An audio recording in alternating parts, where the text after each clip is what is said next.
So dividing radical expressions actually works the same way, or very similar, I should say, as multiplying, all right, with a few little twists.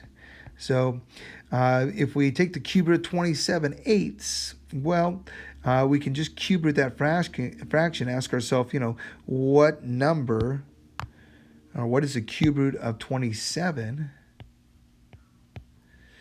And what is the cube root of 8? Well, the cube root of 27 is 3, and the cube root of 8 is 2. And we can double check, 3 halves times 3 halves times 3 halves. 3 times 3 times 3 on top is 27. 2 times 2 times 2 on bottom is 8. So the moral of the story is, if we're cube rooting a fraction, we can just cube root the top and cube root the bottom. And this works both ways. So this is the radical quotient rule.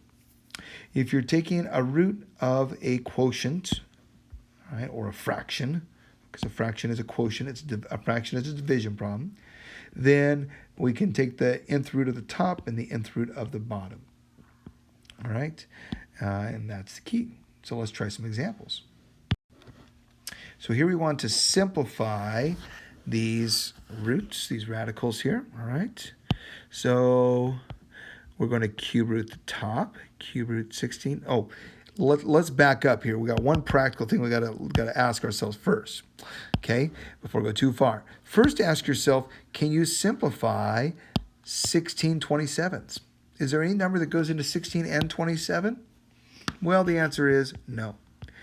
There is no common factor for 16 or 27. So we are just going to simplify those. Well, we know the cube root of 27, that is 3. Now we don't know the cube root of 16, so we got to break this up. And this is what we did with the radical product rule. We look for something that a perfect cube that is in 16 times some leftover number. All right, and so we ask ourselves, what perfect cube goes into 16? Well, 8 is a perfect cube. 8 is 2 to the third power. So 8 times 2 is 16. We break into things we can cube root and things we can't. Okay? Remember, simplify means we want an exact answer, no decimals here. The cube root of 8 is 2. And then we have the cube root of 2 left over and 3 on the bottom. That is our simplified version of the cube root of 16/27. Okay? How about 24 1/25? Again, ask yourself, can you divide these? Okay, now you might want to pause this and try this. It's very similar to the last one. Why don't you pause this? See if you can do that, and then come back to the video for a second. All right, the idea is we break it up. Cube root of 24, cube root of 125. Do we know the cube root of 25? 125? We do. It's 5. Is 24 a perfect cube? No. 27 is. 27 is 3 to the third power, but 24 is not. So we got to break this up into 2 radicals. What is the perfect cube that goes into 24? Our perfect cubes are 1, 8, 27. Does 8 multiply into there? Yes, it does. It's 8 times 3. We can simplify the cube root of 8. The cube root of 8 is 2. The cube root of 3, we don't know. It's a decimal number. And 5 stays the same. Okay? If you can simplify these, then go ahead and do that, but you can't. All right? Again, you need to ask yourself, can you simplify these first? All right? And that'll show up, and let me do one more example here. Let me say B.2 maybe. Okay, example. Let's say we had the cube root of, let's say we had 16 over 54. Well, is there a common factor in 16 and 24 or 54? There is. It's 2. We can divide top and bottom by 2. So if we divide by 2, just simplifying the fraction, we get 8 over 27. Okay? So always look for that first. And the cube root of 8 over the cube root of 27, That would be 2/3. Okay. All right, always look for that first. So, all right, we can throw some variables into the mix here. Square root of 9x cubed over the square root of y to the 10th.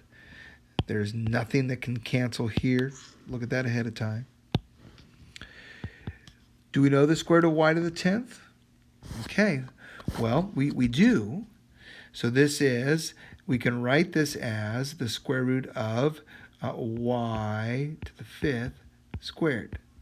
And once you get a good grip on this, this is a step you can skip. It's going to be y to the 5th. These are just going to cancel. 5 times 2 is 10. So this is going to simplify to y to the 5th. Can we simplify this? Nope. But we can simplify part of it. Do you know the square root of 9? We sure do. Do we know the square root of x to the 3rd? No, but we can break it up into x squared, which we can take the square root of x, and x to the 1st. Okay, so that leaves us with, on bottom, y to the 5th. On top, the square root of 9 is 3, and the square root of x squared is x. And then we have this leftover square root of x that's just kind of hanging out. We can't do anything with it because the exponent is 1. Okay? Again, notice, when we're simplifying y to the 10th, it just gets cut in half because the index is 2. Okay? All right? You might pause it and try this one. Very similar. First, ask yourself, can you cancel anything here? No, you can't. So we break it into 2 cube roots, 8y to the 7th, and the cube root of x cubed. We know the cube root of x cubed is just x. The cube root here, we got to break this into 2 cube roots, what we can cube root and what we can't. Can we cube root 8? Sure can. Can we take the cube root of y to the 7th? No, because that's not divisible by 3. What is the closest exponent that is? Well, the closest we can get is y to the 6th. We've got to have 7y, so we need to have 1y in the I can't handle it radical. So this is the radical we can cube root. This is the radical we can't do anything with. 6 plus 1 is 7. Still have our 7y's using the radical product rule. All right? And so let's go ahead and clean up that top stuff. Cube root of 8 there is 2. And the cube root of y to the 6th, that's going to be y squared. And then we have the cube root of y to the 1st left over. There it is. Okay? All right. So that's how we simplify with division. Let's look at a couple more situations here where they're already broken up and we want to simplify this. Well, the key here is we want to combine them first. So if they're separated, combine them first, then simplify before you dive into it, all right? So we'll see that helps a lot. If you just start square rooting here, it's going to get ugly. So first put them together, 40x to the 5th over 2x. We know what 40 divided by 2 is. 40 divided by 2 is 20. And x to the 5th divided by x to the 1st. Do you remember the rule there? We're going to subtract those exponents because x to the 5th, a little side note here, over x to the 1st, that is x times x times x times x times x all over x to the 1st.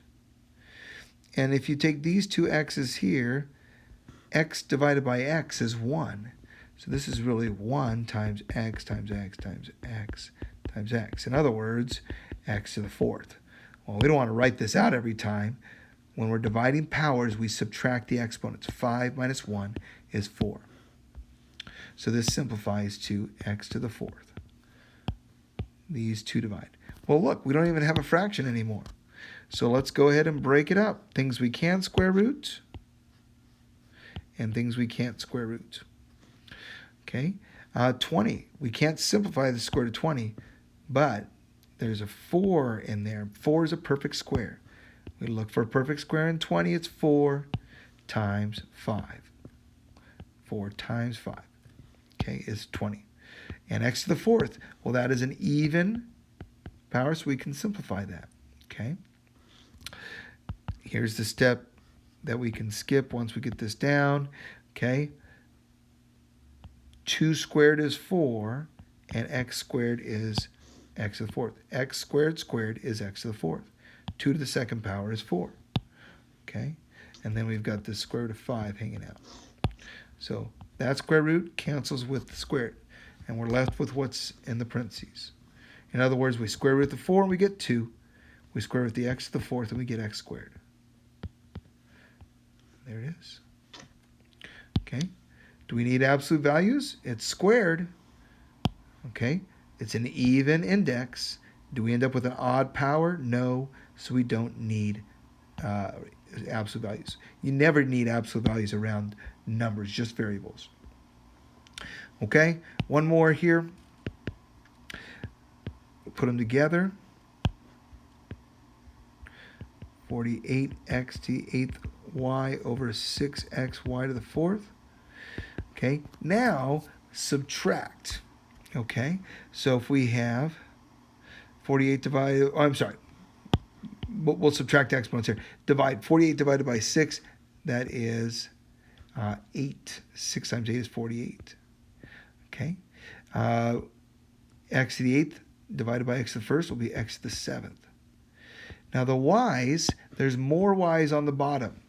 So this one y will cancel with 1. So this one will cancel with one of those, leaving us with 3 y's. But those 3 y's are on the bottom. All right, so we got to leave them on the bottom there. There's more y's on the bottom, so the leftovers will be there. Okay. That leaves us with this. Now we can break it up into 2 radicals. Cube root of 8y to the 7th on top, and then cube root of y to the 3rd on the bottom.